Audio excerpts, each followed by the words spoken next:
তিন সময়ে নামাজ পড়া হারাম।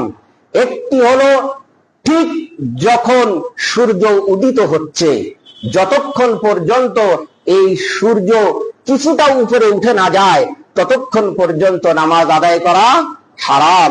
সূর্য যখন ঠিক দুপুর যখন একদম স্থির দাঁড়িয়ে থাকে, যতক্ষণ পর্যন্ত সে সামান্য একটু হেলে না যায় ততক্ষণ পর্যন্ত নামাজ আদায় করা হারাম।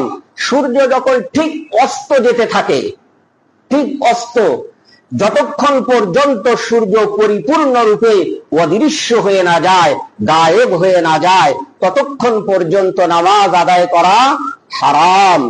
সম্মানিত শুধু আমাদের অনেক ভাইয়েরাই বুঝতে চেষ্টা করেন না, যখন হারাম এবং হালালের মাঝে টক্কর হবে, হালাল এবং হারাম যখন দুটোই কি মুখোমুখি হয়ে দাঁড়াবে, তখন হারামকে অগ্রাধিকার দিতে হবে। তখন কিসেকে অগ্রাধিকার দিতে হবে? কেউ কেউ বোঝেন যে আমি মসজিদে মনে করেন যে ঠিক দুপুরের টাইমে আসছে, একদম সূর্য ঠিক খাড়া হয়েছে, এখন তিনি মরতেছেন কি যে মসজিদে ঢুকলেই 2 রাকাত তাহিয়াতুল মসজিদ পড়তে হবে। না ও ভাই, এটা অন্য সময়ের জন্য। যেহেতু স্বতন্ত্র ভাবে রাসূল করিম সাল্লাল্লাহু আলাইহি ওয়াসাল্লাম বলেছেন এই 3 সময়ে নামাজ পড়া হারাম, অতএব আপনি এই 3 সময়ে যদি মসজিদে ঢোকেন তাহলে আপনার ওই তাহিয়াতুল মসজিদ পড়া যাবে।